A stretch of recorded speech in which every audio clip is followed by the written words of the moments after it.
अब दोस्तियां बनती है तो उसी तरह दोस्तियों में कुछ नोक झोंक भी होती है, और ये हम पर डिपेंड करता है कि हम उस नोक झोंक को नासूर बनाना चाहते हैं क्या। जैसा इस माइकल ने किया, ये अब कटा कटा सा रहने लगा फारफ्री से। वो अब अपना हाथ उसके गले में नहीं डालता था, रात को उसको खाने पर बुलाना उसने बंद कर दिया था। दोनों अब अपने काम से काम रखते थे, दोस्ती अब शायद बीच में रही नहीं थी इनके। एक दिन फारफ्री ने एक सुझाव रखा कि हम लोगों को छोटे छोटे सेलिब्रेशंस करते रहने चाहिए बीच बीच में, लेकिन माइकल ने साफ मना कर दिया कि जो भी फंक्शन फारफ्री करने वाला है उसे वो ज्वाइन नहीं करेगा। बल्कि इसने क्या किया, अपना ही कोई अलग से फंक्शन ऑर्गेनाइज करने लगा कि मेरे फंक्शन में फिजिकल एक्टिविटीज़ होगी, गेम्स होंगी, बॉक्सिंग, रेसलिंग, सब कुछ होगा, चाय होगी, सभी के लिए फ्री होगी। और फारफ्री के फंक्शन में कौन जाना पसंद करेगा जो कि एक बकवास से टेंट में है। टेंट में इंडोर फंक्शन, मैं तो आउटडोर करवाऊंगा। लेकिन आखिर जब फंक्शन का दिन आया तो दोपहर के वक्त बहुत तेज तूफान आ गया, बारिश होने लगी। तो माइकल का फंक्शन जो कि आउटडोर रखा गया था वो बर्बाद हो गया। उसने पूरी कोशिश की कि टाउन के लोग उसे फंक्शन में आए, लेकिन सारे लोग तो फारफ्री के फंक्शन में चले गए थे। उसने क्या किया, सब कुछ बंद किया और घर जाने लगा। रास्ते में उसे दिखा फारफ्री का टेंट, जहां पर डांस हो रहा था। सब लोग डांस कर रहे थे और वहां पर कुछ लोग बातें कर रहे थे कि फारफ्री ने अच्छा किया जो अपना फंक्शन टेंट के अंदर ऑर्गेनाइज किया, बजाय कि माइकल की तरह गलती की आउटडोर रखवा कर। वहाँ टेंथ में सारे लोग फारफ्री की तारीफें कर रहे थे कि माइकल का बिजनेस तो इसने बढ़ा दिया। और माइकल ये सब देख रहा था, चुपचाप खड़ा हुआ। उसने क्या देखा कि उसकी बेटी, उसकी खुद की बेटी एलिजाबेथ भी इस टेंट में मौजूद थी, जो कि फारफ्री के साथ में डांस कर रही थी। उसने जब अपने फादर माइकल को देखा तो वो उसे देखकर डर गई और साइड में खड़ी हो गई। माइकल को देखकर कुछ लोग उसके पास आकर जमा हो गए, जो माइकल से कुछ सवाल पूछने लगे। तो माइकल ने उससे बोला, उन लोगों से बोला कि मिस्टर फारफ्री का टाइम अब खत्म हो गया है एज अ मैनेजर, अब शायद इनकी रिप्लेसमेंट का टाइम आ गया है। इस पर एलिजाबेथ बोली, लेकिन क्यों? तो इस पर फारफ्री बोला कि शायद सर को अब मेरी रिक्वायरमेंट खत्म हो गई है। अब पता नहीं इस माइकल ने गुस्से में बोला या कैसे भी, लेकिन अगले दिन सुबह उठकर ये पछताने लगा कि अब फारफ्री इसकी नौकरी छोड़कर चला जाएगा, क्योंकि जानता था वो यंग मैन जो सोचता है वो करके रहता है। वहाँ एलिजाबेथ को लग रहा था कि इसने अपने फादर को नाराज कर दिया, क्योंकि ये अब मेयर की बेटी है, फारफ्री जैसे छोटे आदमी के साथ कैसे डांस कर सकती थी। अब एलिजाबेथ को डर था कि फारफ्री नौकरी छोड़ देगा और दूसरे देश चला जाएगा। लेकिन दोस्तों, आपको क्या लगता है, ये इंसान नौकरी छोड़ के अब जाएगा? इस टाउन में जहां इसकी इतनी पॉपुलैरिटी बढ़ गई है, इसको बिजनेस करने का यहां पर चस्का लग चुका है, तो ये कैसे इस जगह को छोड़कर चला जाए? ये जाना नहीं चाहता, बल्कि यहीं रहकर सेपरेट अपना इंडिपेंडेंट बिजनेस करना चाहता है। वही बिजनेस जो अब तक ये माइकल के मैनेजर के रूप में करता आया है, अब ये इंडिपेंडेंट रहकर करेगा। माइकल को जब ये पता चला कि ये अब मेरे कंपटीशन में खड़ा होना चाहता है, तो वो गुस्से से भर गया और उसने सोचा कि मेरा बिजनेस तो हाथी है और ये चींटी मेरा क्या बिगाड़ लेगी। मैं मेयर हूं इस टाउन का, और अपने करियर में न जाने कितने फारफ्री जैसे लोगों को मैंने देखा है। बहुत आए, बहुत गए। और अब इसने अपनी बेटी एलिजाबेथ को भी वार्निंग दे दी कि अब वो उस आदमी से कभी जाकर नहीं मिलेगी। और फारफ्री को भी लेटर भेज दिया कि मेरी बेटी से अब मिलने की ज़रूरत नहीं है तुम्हें। अब फारफ्री ने जैसा तय किया था अपना बिजनेस सेटल किया, बहुत दूर सेटल किया। उसका कोई इरादा नहीं था कि वो माइकल के कस्टमर्स चुराए। इसने अपने बिजनेस को जितना दूर हो सका उतना दूर सेटल किया। माइकल के घर में अब फारफ्री की कोई बातें नहीं होती थी, इतना जलता था वो माइकल से। इस बीच क्या हुआ दोस्तों, ये सूजन बीमार पड़ गई। ऐसे तो ठीक हो गई, इस बीच माइकल को एक लेटर मिला, न जाने किसका लेटर मिला। वो किसी से मिलने गया, पीछे से सूजन की तबीयत और ज़्यादा बिगड़ गई। इसे अंदाज़ा हो गया था कि ज़्यादा टाइम तक ये जिंदा नहीं रहने वाली। इसने क्या किया, माइकल के लिए एक लेटर लिखा। उस लेटर के ऊपर लिखा कि इस लेटर को एलिजाबेथ की शादी के बाद ही खोला जाए, उससे पहले नहीं। एलिजाबेथ पूरी रात अपनी बीमार माँ के करीब ही बैठी रही। उसकी बीमार माँ ने उससे कहा कि बेटी, मुझे उम्मीद थी कि तेरी शादी फारफ्री से होगी, लेकिन तेरे फादर का ऐसा रवैया देखकर अब लगता नहीं उससे तुम्हारी शादी होगी। और सुबह होते होते सूजन गुजर गई।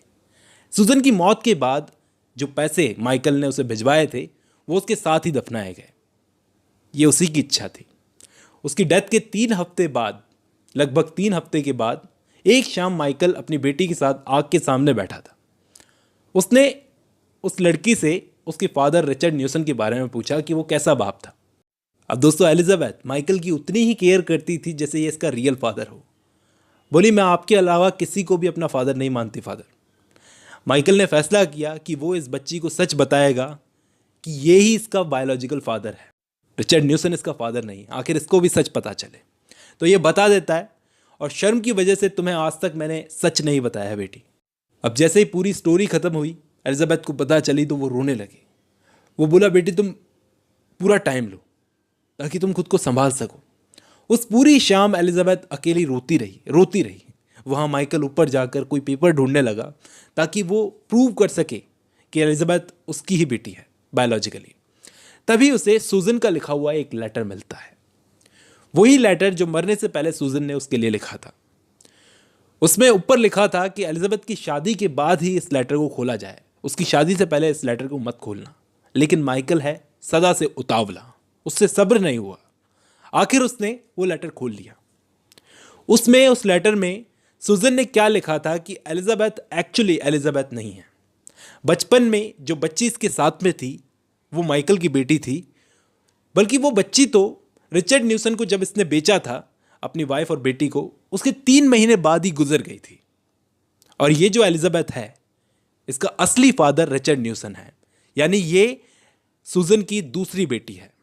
इसको सूजन ने अपनी पहली वाली बच्ची का नाम एलिजाबेथ दिया। इस लड़की का नाम पहली वाली बच्ची के नाम पर रखा गया। ये पढ़कर इसे झटका सा लगा। घंटों तक ये रूम में अकेला बैठा रहा और इसे अब समझ में आया कि सूजन आखिर क्यों एलिजाबेथ का लास्ट नेम बदलने में नखरे दिखा रही थी। वो चोरी छुपे उस रात एलिजाबेथ के कमरे में गया और जाकर देखा कि वाकई काफ़ी हद तक उस लड़की का चेहरा रिचर्ड न्यूसन से मिलता था, उससे नहीं। वो गुस्सा हो गया कि अगर मुझे ये लेटर ना मिलता तो इस लड़की को मैं अपनी बेटी मानता रहता। उस शाम ये अकेला भटकता रहा, सड़कों पर निराश था, अपने हालातों को रो रहा था। अगले दिन सुबह एलिजाबेथ ने उसे माफ़ कर दिया था। प्यार से अपने फादर को ट्रीट करने लगी। उसने अपने फादर को गले लगा लिया और उस पल को माइकल फील करने लगा जिसका ये कितने लंबे टाइम से इंतज़ार कर रहा था। आखिर वो पल आया तो कैसे? उसने सूजन से दोबारा शादी अपनी बच्ची को पाने के लिए ही तो की थी, लेकिन किस्मत खेल गई इस बेचारे के साथ। अब उसका बिहेवियर सडनली अपनी बेटी के लिए चेंज हो गया था।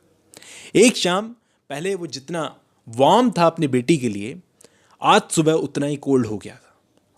उससे पराया जैसा बर्ताव करने लगा। बात बात पर उसे फटकारता था कि कैसा लो क्लास का बिहेवियर कर रही हो। वो खुद को इम्प्रूव करने की कोशिशें करती रहती थी कि मेयर की डॉटर है वैसे ही बिहेव कर सके ताकि इसके फादर इससे खुश रहे। एक शाम तो किसी आदमी के सामने एलिजाबेथ की गंदी हैंडराइटिंग देखकर इसने उसे सुना दिया। वो बेचारी कोशिशें करती रहती थी कि जितना हो सके सारा काम खुद करे, नौकरों को परेशान नहीं करती थी। और उस बात पर भी वो गुस्सा हो जाता था कि खुद को इतना क्यों गिरा रही हो। वो खाने की टेबल पर अकेले उसको छोड़कर चला जाता था। उस टाइम वो अकेली बैठी बैठी लैटिन सीखती रहती थी। अकेलापन उसे खाया जाता था। वो बाहर जाकर फारफी से मिल भी नहीं सकती थी जिसे वो पसंद करती थी। अब सर्दियों का मौसम आया और ये अपनी माँ की कब्र पर जाती थी। वहाँ इसे एक औरत मिली। वो औरत वेल ड्रेस थी, अच्छी खासी ड्रेस पहन रखी थी। उससे इसकी बात हुई और ये वापस घर आ गई। घर आकर देखा तो इसके फादर निराश सा बैठा हुआ था, क्योंकि अब उसका मेयर का टाइम भी खत्म होने वाला था और शायद अब सब लोग फारफ्री को नया मेयर सेलेक्ट करने की सोच रहे हैं। वो अब इतना निराश हो चुका था अपनी ज़िंदगी से कि वो अपनी बेटी से छुटकारा पाने के लिए अब तो वो चाहता था कि फारफ्री आए और एलिजाबेथ को यहाँ से ले जाए। कुछ समय पहले जब ये अपनी बेटी समझता था एलिजाबेथ को, तो ये चाहता था कि फारफ्री इसके आसपास भी ना भटके। अब ये चाहता था कि फारफ्री आए और इसकी बेटी को ले जाए।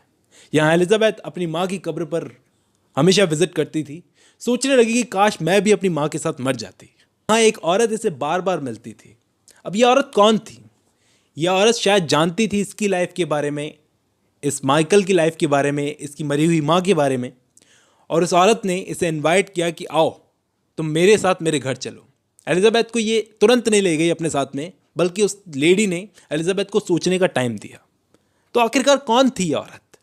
एलिजाबेथ चाहती थी कि ये अपने फादर की पहले परमिशन ले ले, लेकिन हमको पता है कि अब माइकल को कोई फर्क नहीं पड़ता कि लड़की जिए या मरे। उसने साफ अपनी बेटी से कह दिया था कि तुम्हारे साथ कुछ भी उल्टा सीधा हुआ तो उसके लिए तुम खुद जिम्मेदार रहोगी, मैं नहीं। लेकिन ये बेचारी जाती जाती वादा करके गई अपने फादर से कि फादर आपको जब भी मेरी ज़रूरत पड़ेगी मैं लौट आऊँगी। और ये जाकर उस लेडी के साथ रहने लगी। अब दोस्तों, ये लेडी कौन थी? ये लेडी थी लुसेटा।